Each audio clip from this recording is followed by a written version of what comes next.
Halo semuanya, di video kali ini kita masih akan membahas soal-soal fisika dan Koko masih akan fokuskan ke soal-soal teori atau soal konsep. Koko akan bahas 5 soal di video kali ini. Dua soal pertama, Koko sudah tunjukin soalnya di video Koko yang sebelumnya dan Koko sudah minta kalian untuk coba terlebih dahulu. Jadi benar atau salahnya kalian bisa cek di video ini. Kemudian di akhir video ini, Koko akan tunjukkan satu soal yang bisa dijadikan latihan. Dan Koko akan bahas di video berikutnya. Kita langsung aja lihat soal yang pertama. Sebuah bola dijatuhkan dari kondisi diam. Jadi kecepatan mula-mulanya 0 at the top of a smooth incline 3 meter long and at a height of 2.5 meter from the ground. Jadi panjang lintasannya adalah 3 meter. Kemudian ketinggian dari lantai itu adalah 2,5 meter. When it reaches the end of the incline, ketika bolanya sampai di ujung lintasan bidang miringnya, it projects out and lands somewhere on the ground. Jadi setelah dia sampai ujung, dia akan diproject atau dia akan terlempar. Kemudian dia akan jatuh di suatu tempat yang berada di atas lantai. If there is no loss of mechanical energy, jadi tidak ada kehilangan energi mekanik dari sistem ini, artinya tidak ada gesekan, tidak ada hambatan udara. What is the maximum height it can reach before touching the ground?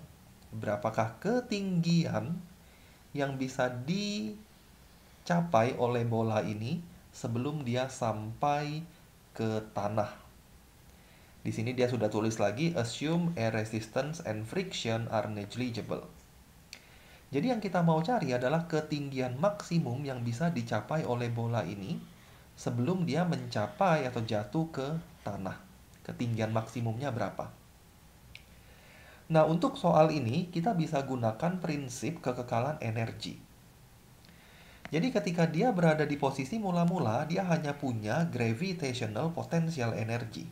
Jadi kalau Koko tulis ini titik A, di titik A itu dia hanya punya satu jenis energi, yaitu gravitational potential energy.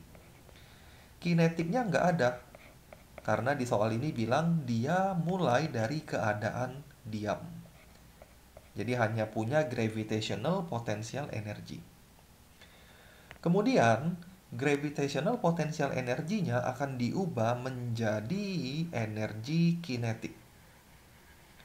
Setelah diubah menjadi energi kinetik, dia akan terlempar. Waktu dia terlempar, dia akan mendapatkan energi potensial lagi karena dia punya ketinggian lagi terhadap tanah. Tapi energi potensial di posisi ini, posisi tertinggi ini, pasti lebih kecil daripada gravitational potential energi mula-mula. Jadi kalau ini Koko kasih nama GPEA, ini kita kasih nama GPE at point B, katakanlah ini point B. GPEB pasti less than GPEA. Kalau ada yang bingung, kok tahu dari mana GPE-nya less than?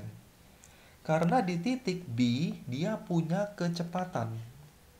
Walaupun dia berada di titik tertinggi, dia tetap punya horizontal velocity. Ingat-ingat gerak parabola ya. Di titik tertinggi, kecepatan pada arah sumbu Y-nya 0, tapi pada arah sumbu X tetap ada. Jadi di posisi B ini selain punya gravitational potential energy, dia juga punya kinetic energy. Jadi dengan menggunakan conservation of energy, Koko bisa bilang GPE at A itu akan di-convert menjadi GPE at B plus kinetic energy at B. Dari persamaan ini kita dapat kesimpulan bahwa GPE at B akan lebih kecil daripada GPE at A. Karena sebagian energinya di-convert dalam bentuk kinetik. Nah, GPE itu adalah MGH. Jadi MGHB lebih kecil daripada MGHA. MG-nya boleh dicoret, MG-nya boleh dicoret. HA-nya 2,5 ketinggian mula-mula benda A terhadap lantai. Maka dengan kata lain, Koko akan dapat HB less than 2,5 meter.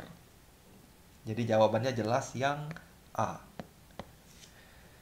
Nah, soal ini sebenarnya nggak perlu hitungan ya. Koko tulis ini supaya lebih jelas aja.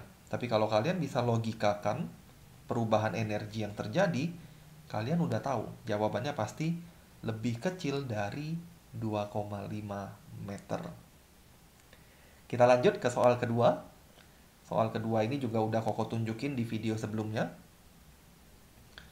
Ceritanya berbicara tentang consider two laboratory carts of different masses. Jadi kita punya dua buah mobil-mobilan. Mobil-mobilan ini digunakan di laboratorium, jadi untuk percobaan. Mereka memiliki massa yang berbeda. Tapi kedua objek ini memiliki identical kinetic energy. Jadi ceritanya mobil-mobilan ini sedang bergerak sehingga dia punya kinetic energy. Massanya beda, kinetic energinya sama. Pertanyaannya, which of the following statements must be correct? Statement yang mana yang harus benar? Kita punya 4 statement di sini. Yang pertama dia ngomongin tentang momentum, yang kedua dia ngomongin impulse atau impuls, yang ketiga dia ngomongin tentang work, usaha, yang keempat dia ngomongin tentang force. Jadi 4 besaran inilah yang kita akan teliti. Nah, untuk soal seperti ini, kita akan mencari formula dari besaran-besaran tersebut in terms of KE dan mass. Jadi dua info ini kita tahu. Makanya besaran-besaran yang ingin kita cari atau ingin kita teliti harus diubah menjadi dua bentuk ini. Jadi Koko nggak pengen ada quantity lain selain mass dan kinetic energy. Sebelumnya Koko akan anggap mobil-mobilan yang A itu massanya lebih besar. Jadi kita anggap ada dua mobil A dan B, mass A lebih besar daripada mass B. Sedangkan kinetic energy of A equal to kinetic energy of B. Dua besaran yang kita akan mainkan. Poin yang pertama, dia bilang momentum. Momentum itu formulanya adalah mv. Dari formula ini, V-nya kita harus ganti. Koko nggak pengen ada quantity V di sini. Karena tadi info soal itu hanya massa dan kinetic energy. Jadi V kita harus ganti. Cara ganti V gimana? Kita bisa jalanin dari kinetic energy. Kinetic energy itu kan half mv square. Berarti V itu adalah 2 kinetic energy dibagi massa. Ini ada kuadrat ya. 2 kinetic energy dibagi dengan massa. Kita dapat V. Kita ganti aja ke formulanya. Kita akan dapat M akar 2 kinetic energy dibagi dengan massa. Kalau M sama M-nya kita sederhanain, kita akan dapat formula dari momentum itu adalah akar 2M kali kinetic energy. Dari sini semuanya menjadi lebih jelas. Bahwa momentum sebanding dengan akar dari massa. Kinetic energinya sama, jadi nggak usah diperhitungkan. Artinya yang memiliki massa lebih besar akan memiliki momentum yang lebih gede juga. Dengan kata lain, karena mass A lebih besar dari mass B, maka momentum A akan lebih besar daripada momentum B. Dengan kata lain, statement yang pertama itu benar. The one with the greatest mass has the greatest momentum. Jadi ini statement yang benar. Sekarang kita akan lihat yang kedua. Di yang kedua ini dia ngomongin tentang impulse. The same impulse was required to accelerate each cart from rest. Dari keadaan diam. Ingat-ingat dulu impuls itu apa? Impuls itu adalah perubahan momentum. Impulse equals to delta momentum. Delta momentum itu adalah momentum akhir dikurang momentum awal. Tapi momentum awalnya 0 karena dari keadaan diam. Dengan kata lain, impuls itu adalah momentum akhir. Momentum akhir tadi kita udah ubah formulanya menjadi bentuk ini. Atau diamin aja dalam bentuk momentum juga nggak apa-apa ya. Dalam bentuk momentum gini. Kita tetap pikirin aja atau ingat-ingat momentum itu adalah ini. Dan kita udah dapat juga hubungannya. Nah, karena impuls sama dengan momentum, dan momentum A lebih besar daripada momentum of B, maka impulse of A akan lebih besar daripada impulse of B. Inilah kesimpulan kita. Impulse A greater than impulse B. Artinya kalau dia bilang same impulse, jawabannya pasti salah. Jadi yang kedua ini tidak tepat. Dari sini kita sudah bisa eliminasi optionnya. Option kedua pasti dicoret. Jadi yang ada duanya pasti salah. Sekarang kita akan lihat yang ketiga. Both can do the same amount of work as they come to a stop. Kedua objek ini bisa atau akan memiliki jumlah usaha yang sama ketika mereka ingin berhenti dari keadaan bergerak, punya kinetik energi, sampai berhenti. Untuk yang ketiga, Koko akan pakai work done sama dengan delta energi. Delta kinetic energy dalam konteks soal ini, karena tidak ada energi lain yang berperan. Jadi work done sama dengan delta kinetic energy. Di soal ini dia nggak singgung tentang friction ya, jadi kita akan asumsikan lantainya tidak ada gesekan. Jadi tidak ada energy loss. Jadi work done adalah delta kinetic energy. Delta kinetic energy itu adalah kinetik energi akhir dikurang kinetik energi awal, itulah work done. Kinetik energi akhirnya 0 karena dia akan berhenti. Jadi work done equals to 0 minus KE initial. Karena mereka initialnya punya kinetik energi yang sama, maka work done-nya akan sama juga. Dengan kata lain, yang ketiga ini statementnya benar. Jadi work done A akan sama dengan work done B. Jadi ini juga benar. Jadi jawabannya yang mana sudah ketahuan, 1 dan 3.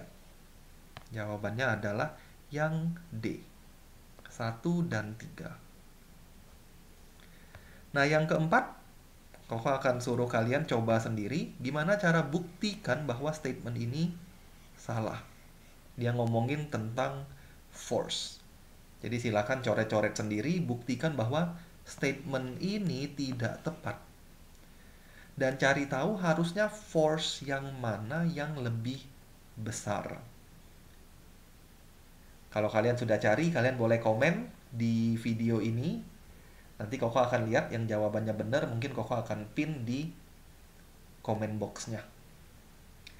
Kita lanjut ke soal berikutnya, soal ketiga. A mass is projected vertically upwards. Sebuah massa dilemparkan ke atas dengan suatu kecepatan mula-mula with a given velocity. Jadi ada kecepatan mula-mula. Neglecting air resistance, nggak usah memperhitungkan hambatan udara. Which one of the following statement is correct? Statement yang mana yang benar? Kita akan lihat masing-masing statement yang ada. Yang pertama, the kinetic energy of the mass is maximum at a maximum height attained. Di titik paling tinggi, kinetik energinya paling besar, dia bilang. Dan jawaban ini udah jelas salah.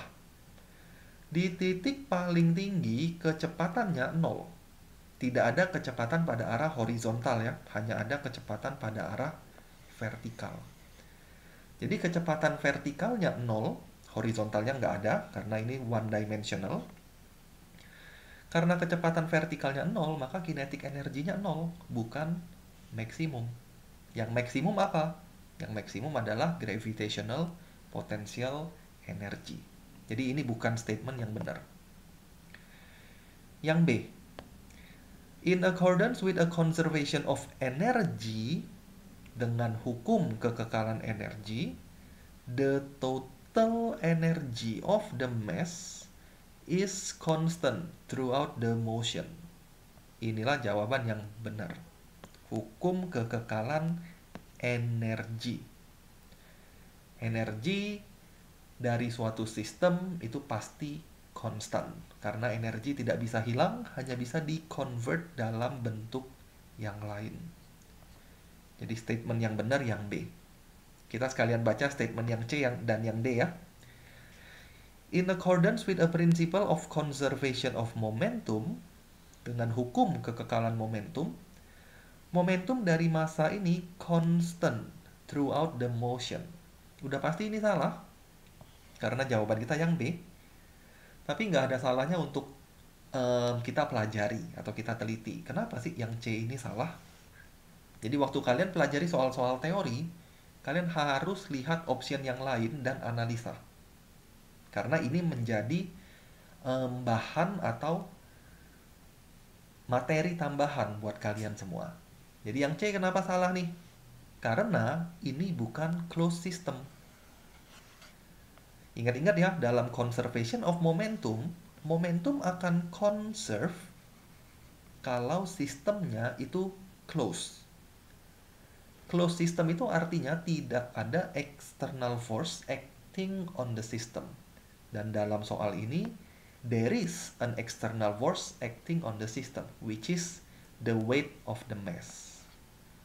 Jadi mass ini punya massa. Massa itu adalah external force dari sistem ini. Sehingga momentumnya tidak boleh conserve. Dan yang D, potential energy increases uniformly with time during descent. Waktu dia turun, ini salah. Waktu turun justru potensial energinya harus decrease. Nggak boleh increase, harus berkurang. Karena ketinggiannya berkurang. Jawaban yang benar ada di yang B. Kita lanjut ke soal keempat. Which of the following pairs of forces is an action-reaction pair? Jadi pasangan gaya yang mana yang merupakan pasangan gaya aksi-reaksi? Nah, ini terkesan sederhana ya. Kalian coba tebak jawabannya apa? Jawaban yang benar untuk soal ini adalah yang C. Bagi yang sudah benar, kalian harus tahu alasannya ya. Jangan hanya kira-kira. Bagi yang salah, Koko rasa akan ada beberapa dari kalian yang tidak tepat memilih jawabannya. Kalian harus tahu kenapa jawaban kalian salah. Nah, untuk gaya aksi-reaksi, ada beberapa syarat yang harus terpenuhi. Jadi aksi-reaksi itu sebenarnya harus seperti apa sih? Itu kalian harus tahu dulu. Jadi ini konsepnya. Dua buah gaya kita akan katakan action-reaction jika yang pertama, gaya tersebut bekerja pada objek yang berbeda. Jadi action-reaction itu bukan bekerja pada objek yang sama, tapi bekerja pada objek yang berbeda. Jadi yang pertama, dia harus different object. Syarat yang kedua, besarnya harus sama, arahnya harus berlawanan. Same magnitude, different atau opposite direction.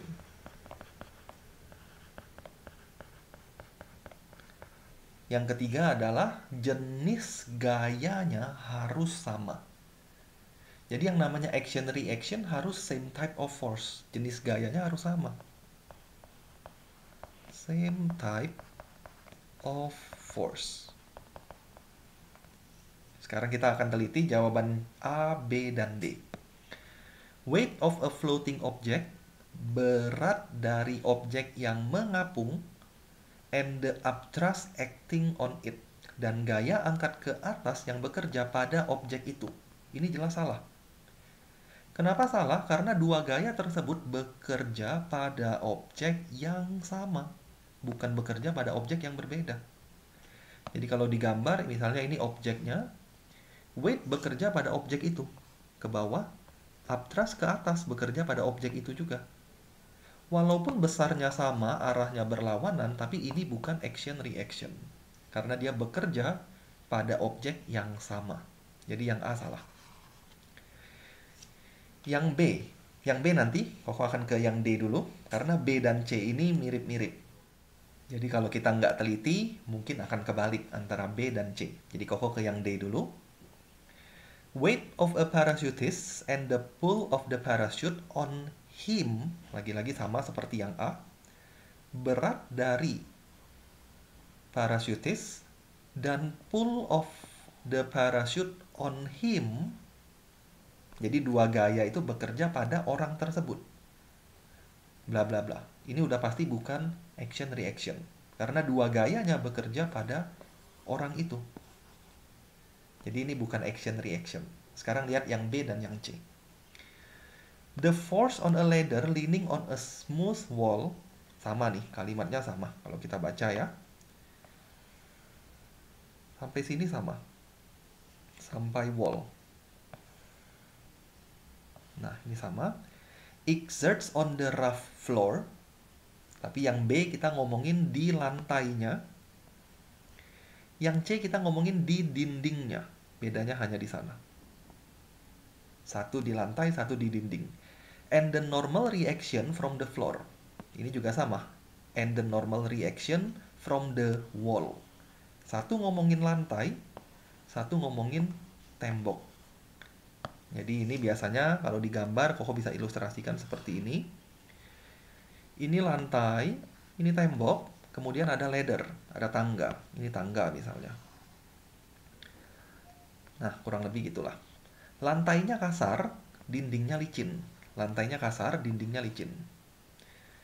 Setiap ada contact force, selalu ada normal force. Jadi di dua titik ini akan ada gaya normal yang diberikan oleh lantai atau oleh dinding ke tangga. Inilah gaya normal, selalu tegak lurus. Ini gaya normal yang diberikan lantai kepada tangga, tegak lurus dengan lantai. Ini gaya normal yang diberikan dinding terhadap tangga, tegak lurus juga dengan permukaan. Itulah yang dia sebut sebagai normal reaction from the floor, normal reaction from the wall. Koko sudah gambar di sana. Sekarang kita akan lihat gaya yang diberikan oleh tangga kepada lantai.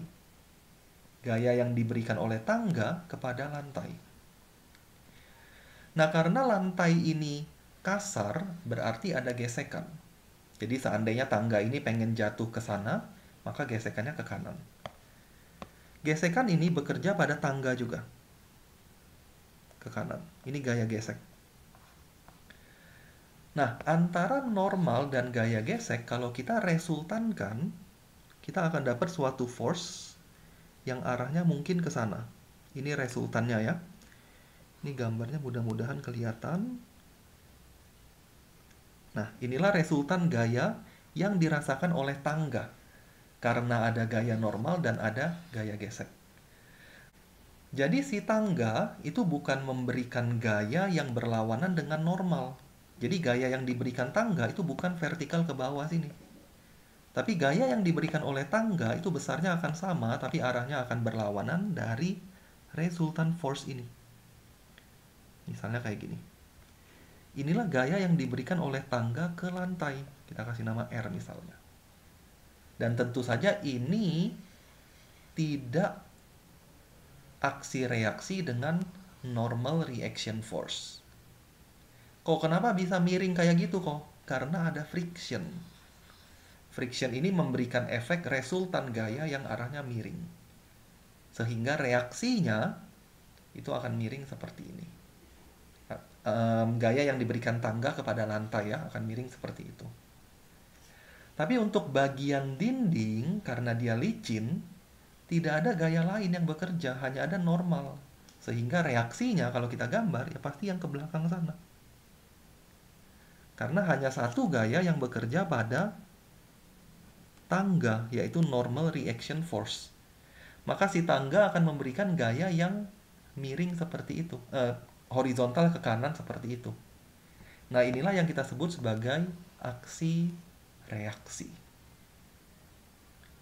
Jadi jawaban yang benar ada di yang C. Kita akan lihat soal terakhir. Nanti setelah ini Koko akan tunjukkan satu soal. Kalian bisa coba kerjakan terlebih dahulu dan Koko akan bahas di video berikutnya. Soal terakhir. A man is in a spacecraft that is orbiting around a planet. Jadi ada orang di dalam spacecraft. Orang dan pesawat ini orbiting around a planet. Mereka mengorbit sebuah planet. Pertanyaannya, which of the following statement is true? Statement yang mana yang benar? Statement yang mana yang benar? Kalau kita baca optionnya, option yang A, the man is on the ground of a spacecraft. Yang B juga sama. Yang C, the man is floating. Yang D juga the man is floating.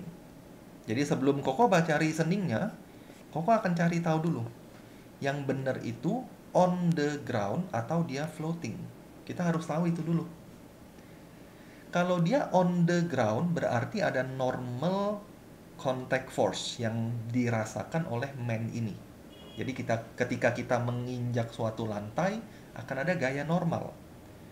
Tapi kalau dia floating, ini artinya normal contact force-nya 0. Nah, kita teliti itu dulu. Jadi ini normal tidak 0. Sedangkan ini normal equals to 0. Ini normal tidak 0. Ini normal equals to 0. Nah, yang mana yang benar? Kita harus tahu itu dulu. Sekarang Koko akan bayangkan sebuah sistem yang terdiri dari spacecraft dan orang. Misalnya aja ya, ini spacecraft. Kemudian di dalamnya ada orang. Orangnya Koko nggak gambar dalam bentuk orang, Koko gambar dalam bentuk bulat gini aja. Bayangkan itu orang. Kemudian kita akan teliti gaya yang bekerja pada orang dan pada spacecraft. Gaya yang bekerja pada orang dan pada spacecraft. Orangnya Koko gambar di pinggir aja supaya nggak mengganggu. Nah, kayak gitu. Pertama kita lihat spacecraft dulu, atau lihat orang dulu deh, lebih mudah. Waktu kita lihat orang, ada gaya berat yang bekerja pada orang ini. Inilah gaya berat. Kenapa bisa ada gaya berat? Karena ada gaya tarik-menarik antara orang dengan planet. Di bawah sini ada planetnya ya. Ada gaya tarik-menarik antara orang dengan planet. Itulah yang menghasilkan weight of the person. Kita kasih nama mg. Kemudian kita akan lihat ada normal atau enggak. Jadi pertama Koko akan gambar dulu normalnya. Nanti kalau memang enggak ada dalam hitungan atau dalam analisa kita, nanti normalnya pasti 0. Ini normal contact force. Normal contact force itu ada bukan karena planet, tapi karena orang berada di atas spacecraft atau di atas lantainya spacecraft. Maka ada contact force. Ini gaya yang bekerja pada orang. Kalau kita tinjau gaya yang bekerja pada spacecraft, tentu saja akan ada weight juga. Di sini ada berat dari spacecraft. Kenapa ada berat? Karena ada gaya tarik-menarik antara spacecraft dengan planet. Kita kasih nama M gede kali G. Ada satu gaya lagi yang bekerja pada spacecraft, yaitu reaction dari normal contact force ini. Sama seperti tadi ya, reaction dari normal contact force. Kalau tadi tangga dengan dinding. Sekarang orang dengan spacecraft. Akan ada reaction force-nya.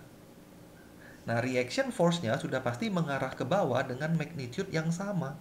Jadi kalau Koko gambar, mungkin gambarnya di sini supaya lebih mudah dibayangkan. Ini besarnya sama ya, N juga.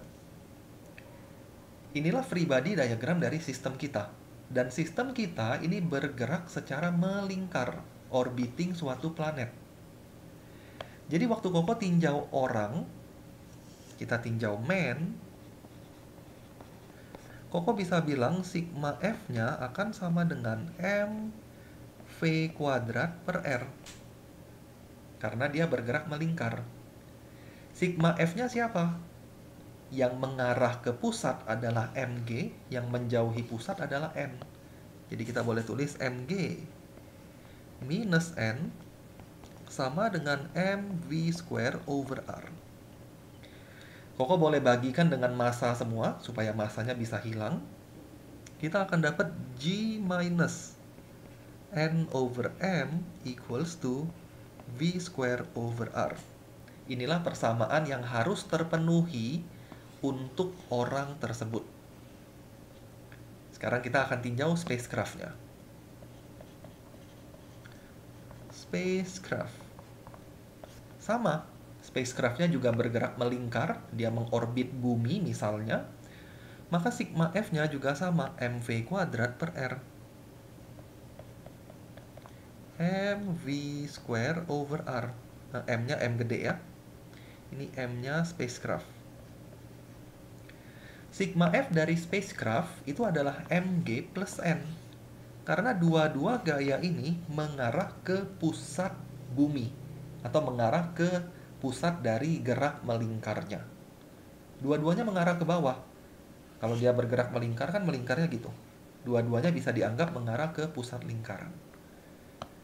Sehingga waktu Koko hitung sigma F-nya, Koko akan tulis M kapital G tambah N sama dengan capital M V square over R.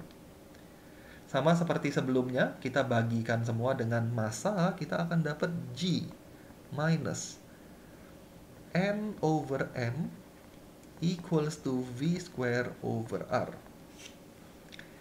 Nah, dari dua persamaan ini, kecepatannya sama, karena mereka sebenarnya satu sistem dan bergerak.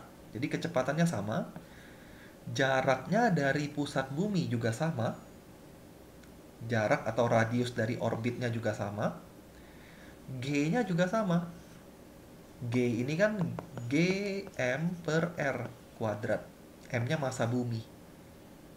Jadi gravitasi yang mereka rasakan juga sama, karena basically mereka satu objek atau satu sistem. Nah, karena G dan V kuadrat per R-nya sama, kalau Koko eliminasi dua besaran ini, kita tulis saja yang merah di sini ya. G minus N per M sama dengan V kuadrat per R, dan Koko kurangin expression ini tambah, sorry. Kita akan dapat minus N per M minus N per M sama dengan 0. Karena dua besaran ini sama, ini bakal tercoret, itu juga bakal tercoret. Nah, jadi untuk sistem kita, persamaan ini harus terpenuhi. Dan udah jelas massa nggak mungkin 0. Sehingga supaya persamaan ini terpenuhi, normal harus 0. Nggak ada kemungkinan lain ya supaya persamaan ini terpenuhi. M nggak mungkin 0. Supaya dia bisa 0, satu-satunya cara, normal harus 0. Dan normal ini nilainya sama. Jadi kalian nggak bisa berpikir, kok bisa aja kok normal yang ini dan normal yang itu nilainya beda. Masanya beda, kalau dikurang jadinya 0. Nggak bisa seperti itu. Lagian ini minus sama minus juga sih. Jadi satu-satunya cara supaya persamaan itu terpenuhi adalah normalnya harus 0. Kalau normalnya 0, artinya the man is floating in the spacecraft.